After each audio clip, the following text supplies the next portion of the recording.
Telangana bar council ఎన్నికలను 2026 జనవరి 31 లోపు ఖచ్చితంగా పూర్తి చేయాల్సిందేనని సుప్రీంకోర్టు చాలా గట్టిగా చెప్పింది. అవును.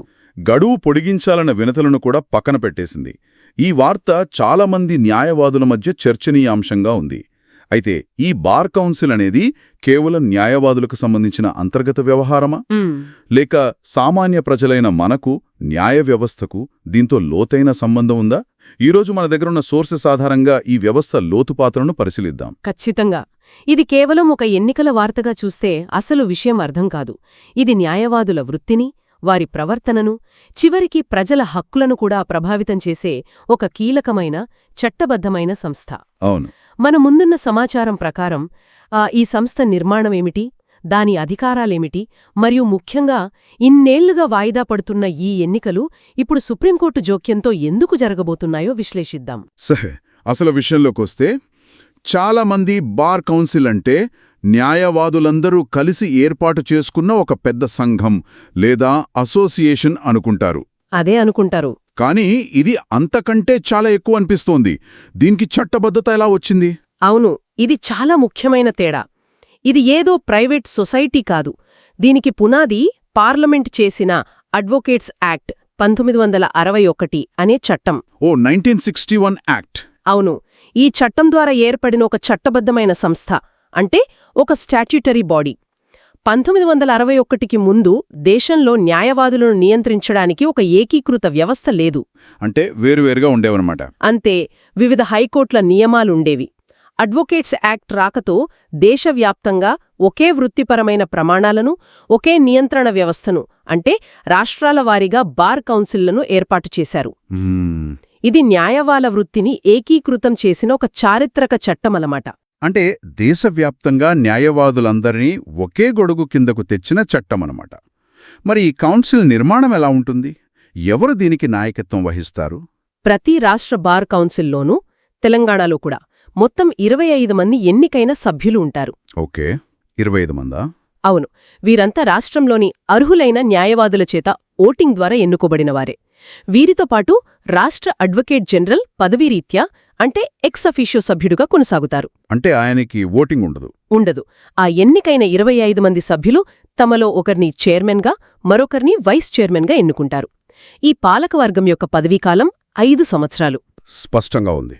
అయితే అసలు పాయింట్కొద్దాం. ఈ కౌన్సిల్ విధులేమిటి? మొదట న్యాయవాదుల కోణం నుంచి చూస్తే వారికి ఈ సంస్థ వల్ల కలిగే ప్రయోజనమేమిటి? న్యాయవాదులకు ఇది ఒక తల్లి సంస్థలాంటిది. ప్రాథమికంగా 3 కీలకమైన పనులు చేస్తుంది. మొదటిది, లా డిగ్రీ పూర్తి చేసిన వారికి కోర్టులో ప్రాక్టీస్ చేయడానికి అధికారిక లైసెన్స్ ఇవ్వడం. ఇది లేకుండా ఏ న్యాయవాది కూడా కోర్టులో వాదించడానికి వీల్లేదు. అంటే లా డిగ్రీ చేతిలో ఉన్నంత మాత్రాన సరిపోదు. కోర్టులో అడుగుపెట్టాలంటే ముందు కౌన్సిల్ దగ్గర మన పేరును నమోదు చేయించుకోవాలి. అప్పుడే ప్రాక్టీస్ చేయడానికి లైసెన్స్ వస్తుందన్నమాట. సరిగ్గా. ఆ నమోదు ప్రక్రియనే మనం ఎన్రోల్మెంట్ అంటాం. ఇది న్యాయవాద వృత్తికి అధికారిక ప్రవేశద్వారం. ఓకే. ఇక రెండవది, వృత్తిపరమైన రక్షణ. న్యాయవాదులు తమ విధులు నిర్వర్తిస్తున్నప్పుడు ఏవైనా సమస్యలు ఎదురైనా, వారి హక్కులకు భంగం కలిగినా బార్ కౌన్సిల్ వారికి అండగా నిలుస్తుంది. అంటే వాళ్ళ ప్రయోజనాలను కాపాడుతుంది. అవును, వాళ్ల ప్రయోజనాలను కాపాడుతుంది. మూడోది కూడా ఉందన్నారు. అవును. మూడవది, వృత్తి నైపుణ్యాన్ని పెంచడం. కొత్తగా వృత్తిలోకి వచ్చిన న్యాయవాదులకు శిక్షణ ఇవ్వడం, సీనియర్ల ద్వారా తరగతులు నిర్వహించడం, న్యాయపరమైన అంశాలపై సెమినార్లు, వర్క్షాప్లు ఏర్పాటు చేయడం ద్వారా వారిని నిరంతరం అప్డేట్గా ఉంచుతుంది. ఇదొక కంటిన్యూస్ ఎడ్యుకేషన్ లాంటిది. అంటే ఒకవైపు న్యాయవాదులకు శిక్షణ, రక్షణ కల్పిస్తూ వారిని శక్తివంతం చేస్తుంది. అయితే అధికారం ఉన్నచోట జవాబుదారీతనం కూడా ఉండాలి కదా. ఖచ్చితంగా. ఈ సంస్థ న్యాయవాదులని నియంత్రించి ఒక సాధారణ పౌరుడికి ఎలా భరోసా ఇస్తుంది? ఇక్కడే ఈ సంస్థ యొక్క అత్యంత కీలకమైన, ప్రజాప్రయోజనకరమైన పాత్ర బయటపడుతుంది.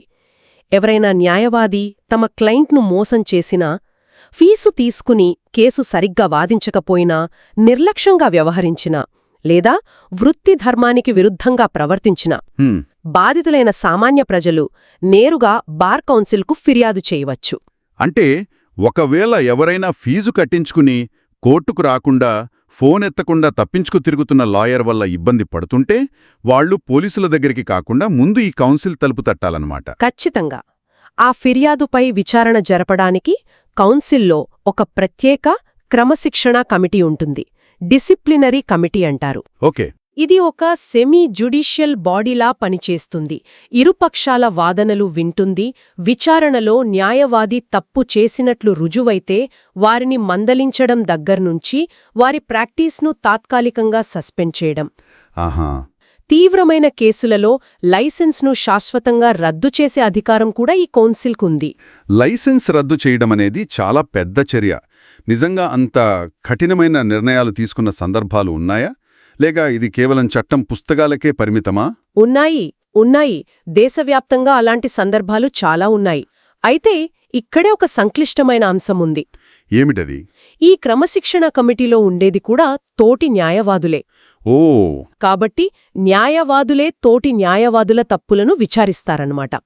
ఇది ఒక స్వీయ నియంత్రణ వ్యవస్థ, అంటే సెల్ఫ్ రెగ్యులేషన్ సిస్టమ్. ఇక్కడే అసలు సమస్య మొదలవుతుంది. ఈ స్వీయ నియంత్రణ వ్యవస్థపై విమర్శలేమైనా ఉన్నాయా? ఇది కాకిపిల్ల కాకికి ముద్దు అన్నట్టుగా ఉండే ప్రమాదం లేదా? ఇది చాలా కీలకమైన ప్రశ్న. ఈ వ్యవస్థకున్న అతిపెద్ద సవాలు, దానిపై వచ్చే ప్రధాన విమర్శ కూడా ఇదే. ఒకవైపు వృత్తి గౌరవాన్ని, సహచరుల ప్రయోజనాలను కాపాడాలి, మరోవైపు తప్పు చేసిన వారిని నిష్పక్షపాతంగా శిక్షించాలి. అవును, ఆ బ్యాలెన్స్ కష్టం. ఈ రెండింటి మధ్య సమతుల్యత సాధించడం చాలా కష్టం.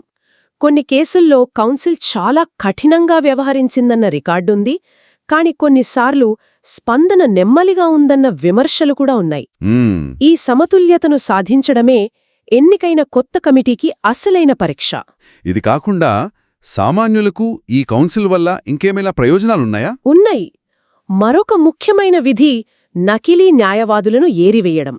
ఓ, ఇది చాలా ముఖ్యం. అవును, సరైన అర్హత, ఎన్రోల్మెంట్ లేకుండా కోటు వేసుకుని కోర్టులలో తిరుగుతున్న వారిని గుర్తించి వారిపై క్రిమినల్ చర్యలు తీసుకుంటుంది.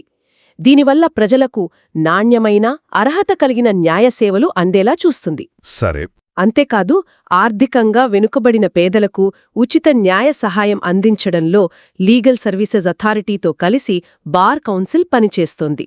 అవసరమైన వారికి ఉచితంగా న్యాయవాదిని ఏర్పాటు చేయడంలో సహాయపడుతోంది. అయితే ఇక్కడ చాలామందికొచ్చే ఒక సందేహం గురించి మాట్లాడుకుందాం. చెప్పండి. బార్ అసోసియేషన్, బార్ కౌన్సిల్, ఈ రెండింటి మధ్య తేడా ఏమిటి? ఎందుకంటే వార్తల్లో రెండూ వినపడుతూ ఉంటాయి. అవును, చాలామంది ఈ విషయంలో అయోమయానికి గురవుతారు. రెండూ వేర్వేరు. బార్ అసోసియేషన్ అనేది కోర్ట్లవారీగా ఉంటుంది. ఉదాహరణకు Telangana high court bar association, Rangareddy జిల్లా కోర్ట్ బార్ అసోసియేషన్, ఓకే, లేదా ఆదిలాబాద్ బార్ అసోసియేషన్. ఇలా ప్రతి కోర్టుకు సాధారణంగా ఒక అసోసియేషన్ ఉంటుంది. ఇది ఆయా కోర్టుల్లో ప్రాక్టీస్ చేసే న్యాయవాదుల సౌకర్యాలు, సంక్షేమం కోసం పనిచేసే ఒక క్లబ్ లేదా ఒక సొసైటీ లాంటిది. క్లబ్ లాంటిదా? అంటే లైబ్రరీ నిర్వహించడం, క్యాంటీన్ సౌకర్యం, లాయర్ల కూర్చోవడానికి ఛాంబర్స్. రోజువారీ అవసరాలు. అవును. వాళ్లకు ఏమైనా ఆరోగ్య సమస్యలు వస్తే సహాయం చేయడం వంటి రోజువారీ అవసరాలను చూసుకుంటుంది.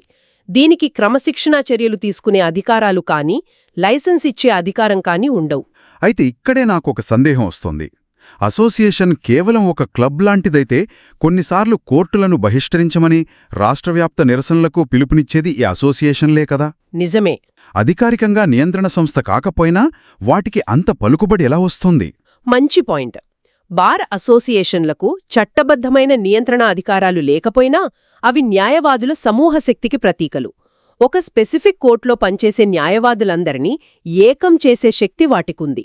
అంటే వాళ్ళ ఐక్యతలో ఉంది బలం. అంతే. ఏదైనా సమస్యపై, ఉదాహరణకు ఒక జడ్జి బదిలీకి వ్యతిరేకంగా లేదా కొత్త చట్టానికి నిరసనగా వారు సమష్టిగా నిర్ణయం తీసుకుంటే అది మొత్తం కోర్టు కార్యకలాపాలను స్తంభింపజేయగలదు.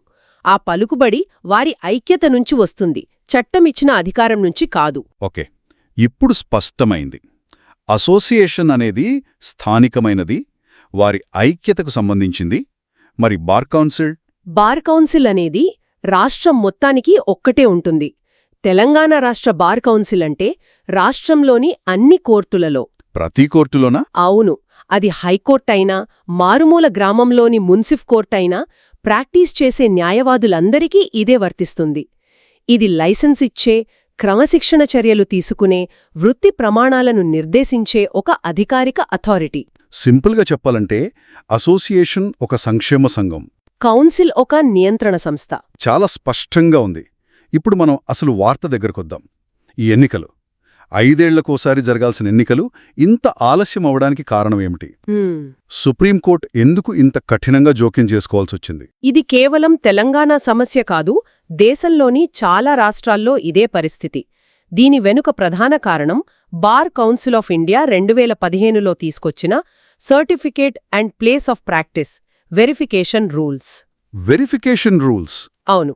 ఈ నిబంధనల ప్రకారం దేశంలోని న్యాయవాదులందరి అర్హతలను, సర్టిఫికెట్లను పునః పరిశీలించే ప్రక్రియ మొదలైంది. అంటే నిజంగా ప్రాక్టీస్ చేస్తున్న న్యాయవాదులు ఎవరు, పేరుకు మాత్రమే న్యాయవాదులుగా ఉండి వేరే పనులు చేసుకుంటున్నవారు ఎవరు, నకిలీ సర్టిఫికెట్లతో ఉన్నవారు ఎవరు అని తేల్చాలి. ఈ వెరిఫికేషన్ ప్రక్రియ అంత నెమ్మదిగా జరిగిందా? అవును. ఇది చాలా క్లిష్టమైన, నెమ్మదిగా సాగిన ప్రక్రియ. లక్షలాది మంది న్యాయవాదుల వివరాలు సేకరించి వాటిని ధృవీకరించడం చాలా పెద్ద పని కదా. నిజమే. ఈ వెరిఫికేషన్ పూర్తి కాకపోవడంతో అర్హులైన ఓటర్ల జాబితాలు ఖరారు కాలేదు. దీంతో ఎన్నికలు వాయిదా పడుతూ వచ్చాయి. అందుకే ఎన్నేళ్లు పట్టింది? అవును. న్యాయ వ్యవస్థకు సంబంధించిన ఇంత కీలకమైన సంస్థలు ఏళ్ల తరబడి ఎన్నికైన పాలకవర్గం లేకుండా స్పెషల్ కమిటీలతో నడవటం సరికాదని భావించిన సుప్రీంకోర్టు జోక్యం చేసుకుని అన్ని రాష్ట్రాలకు కఠినమైన గడువులు విధించింది. తెలంగాణకు అలా విధించిన గడువే 2026 జాన్యువరి 31. అందుకే సుప్రీంకోర్టు అంత కఠినంగా వ్యవహరిస్తోంది. అంటే ప్రక్రియ ఇప్పుడు వేగవంతమైందన్నమాట. ప్రస్తుతం ఏ దశలో ఉంది? అవును. సుప్రీంకోర్టు ఆదేశాల తర్వాత ప్రక్రియ వేగంగా కదులుతోంది. ప్రస్తుతం అత్యంత కీలకమైన దశలో ఉంది. గడువు చాలా దగ్గరగా ఉండటంతో జాన్యువరి 30న పోలింగ్ నిర్వహించేలా ప్రణాళిక సిద్ధమవుతున్నట్టు తెలుస్తోంది. ఈ ప్రక్రియలో ఏమైనా అడ్డంకులు ఎదురయ్యే అవకాశముందా? ఒక చిన్న న్యాయపరమైన అంశముంది. ఈ ఎన్నికలలో రిజర్వేషన్లకు సంబంధించిన ఒక విషయం ప్రస్తుతం హైకోర్టు పరిధిలో విచారణలో ఉంది. రిజర్వేషన్లా? అవును. బార్ కౌన్సిల్ సభ్యుల పదవులలో రిజర్వేషన్ల అమలుకు సంబంధించిన పిటిషన్ అది. ఆ తీర్పును బట్టి అధికారిక తేదీలలో ఏమైనా చిన్నపాటి మార్పులు జరిగే అవకాశం లేకపోలేదు. కానీ సుప్రీంకోర్టు గడువు చాలా స్పష్టంగా ఉన్నందున ప్రక్రియ ముందుకు సాగడం ఖాయం. న్యాయవాదులు బార్ కౌన్సిల్ నుంచి వచ్చే అధికారిక ప్రకటనలను గమనిస్తూ ఉండాలి. మొత్తం మీద చూస్తే తెలంగాణ బార్ కౌన్సిల్ ఎన్నికలు అనేవి కేవలం న్యాయవాదుల మధ్య జరిగే ఒక అంతర్గత పోటీ కాదు. అస్సలు కాదు. న్యాయవాద వృత్తి ప్రమాణాలను కాపాడటం, న్యాయ వ్యవస్థలో పారదర్శకతను, జవాబుదారీతనాన్ని నిర్ధారించడం మరియు సామాన్య ప్రజలకు ఒక రక్షణ కవచంలా పనిచేయడం వంటి అనేక కీలకమైన అంశాలు దీనితో ముడిపడి ఉన్నాయి. సరిగ్గా చెప్పారు. ఈ మొత్తం చర్చ మనల్ని ఒక ప్రాథమికమైన ప్రశ్న దగ్గర ఆపుతుంది.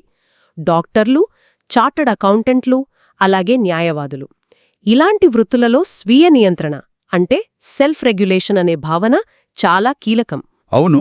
అంటే ఆ వృత్తికి చెందినవారే తమ ప్రమాణాలను నిర్దేశించుకుంటారు, తమ వారిని నియంత్రిస్తారు. ఇది వృత్తి స్వతంత్రతను కాపాడటానికి అవసరం. కానీ ఇక్కడే ఒక సంఘర్షణ ఉంది. తమ వృత్తి ప్రయోజనాలను, సహచరులను కాపాడుకోవడం, అదే సమయంలో ప్రజలకు అన్యాయం జరిగినప్పుడు తమ వారిపైనే కఠినంగా చర్యలు తీసుకోవడం. ఈ రెండింటి మధ్య సమతుల్యతను ఈ స్వీయ నియంత్రణ వ్యవస్థ ఎంత సమర్థవంతంగా సాధించగలదు?